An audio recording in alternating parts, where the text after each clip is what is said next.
So Israel has once again bombed a school in Gaza. This time, Israeli terrorists have killed more than 100 people, including many babies, and nobody is surprised. Bombing schools, hospitals, and killing babies and raping them have become a national sport for them, for Israeli terrorists, and that's why nobody is surprised. At least I am not surprised. Don't know why they even bothered sending their athletes to the Olympics when their national sports are not even included in Olympic Games. Today's bombing of another school in Gaza by Israeli terrorists is upsetting in so many ways. Whilst Israelis have committed another act of genocide, guess who have come to their rescue? My former employer, BBC. It hurts, it always hurts for me to point out BBC's complicity in this Israeli war crime. How did an organization which built its reputation for nearly a century has allowed itself to become so disgusting and disgraceful?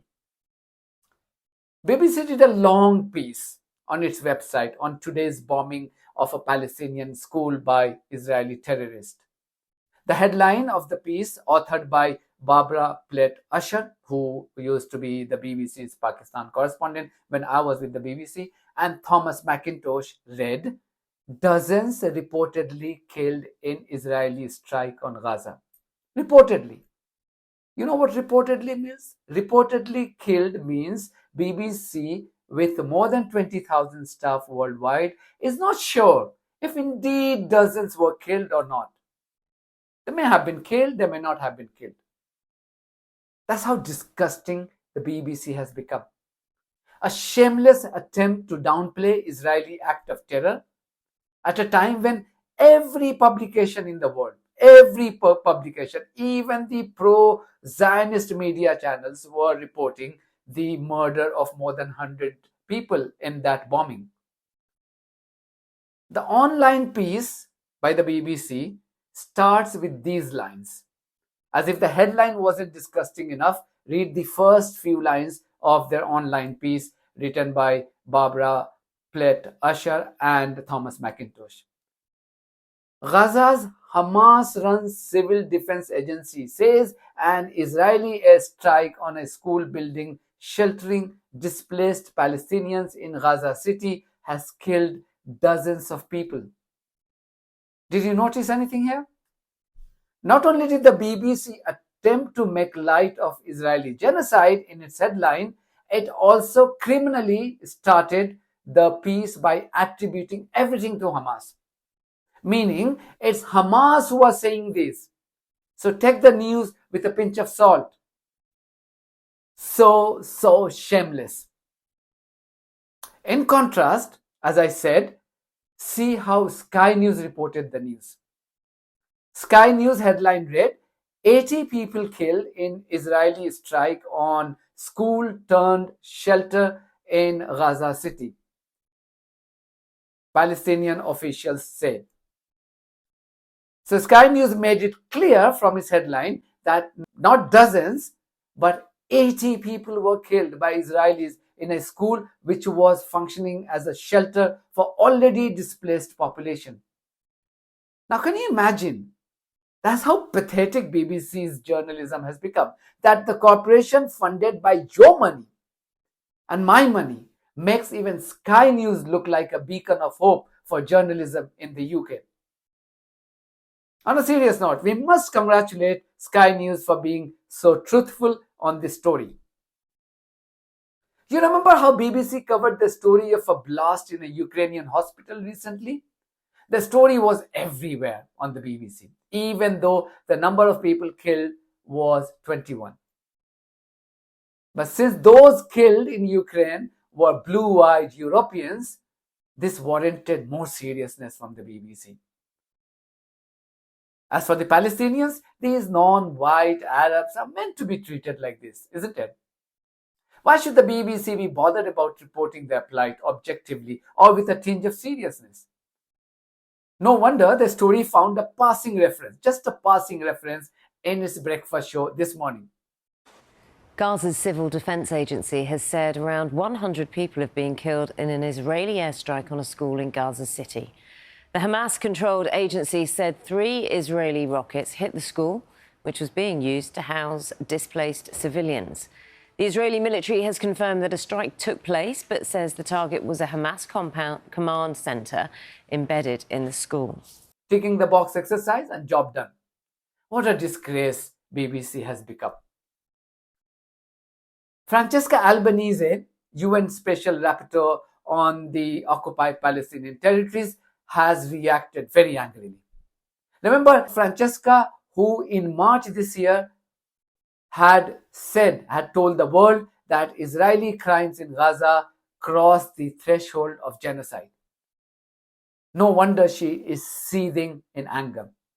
She wrote on Twitter, Gaza, in the largest and most shameful concentration camp of the 21st century, Israel is genociding the Palestinians one neighborhood at a time. One neighborhood at the time. One hospital at the time. One school at the time. One refugee camp at the time. One safe zone at the time. With US and European weapons and amid the indifference of all civilized nations, may the Palestinians forgive us for our collective inability to protect them, honoring the most basic meaning of international laws.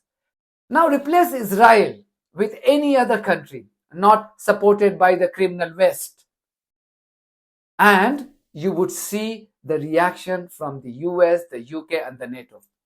They would have bombed the shit out of these countries, using Francesca Albanese's findings as a pretext. But since it's Israel and the victims are Palestinians, no action is required to stop this genocide. And Israeli spokespersons in the White House and the State Department would tell you that America doesn't have double standards. Talking about the State Department, Israeli Ambassador Antony Blinken has decided to reward Israel for its latest genocidal act by officially informing the US Congress of his department's intent to proceed with a new authorization for weapons to Israel, including 6,500 Joint Direct Attack Munitions, which is also called JDAMS, guided kits, despite extensive evidence being there that shows that the Israeli Defense Forces have used US weapons to carry out war crimes and crimes against humanity in Gaza and the West Bank. Now, if you are wondering what these JDAMS are, they are manufactured by Boeing. These kits turn unguided bombs into precision-guided munitions. The Biden administration had delayed its sales since May 2024, which is this year, reportedly to pressure Israel to not go into Rafah. Israel didn't listen to America. It went into Rafah, killed many people. America is now releasing that lethal weapon to Israel. Who has said this? This has been announced by none other than Israeli spokesperson, Israeli ambassador functioning as US Secretary of State, Antony Blinken. And if this was not enough, Blinken has decided to not sanction the IDF's notorious Netza Yehuda battalion, despite credible evidence of its systematic and gross human rights violations in the occupied West Bank. Mind you, even the State Department's own investigation had found Netza Yehuda guilty of violating the strict US laws known as Lehi laws earlier this year. Now, Lehi laws, as I had explained in one of my earlier videos this year, is there to ensure that no friendly countries of the US uses American weapons to commit genocide or war crimes. Do you still need evidence that Blinken's loyalty does not lie with Israel? Dear American taxpayers, when would you wake up and hold these corrupt politicians to account?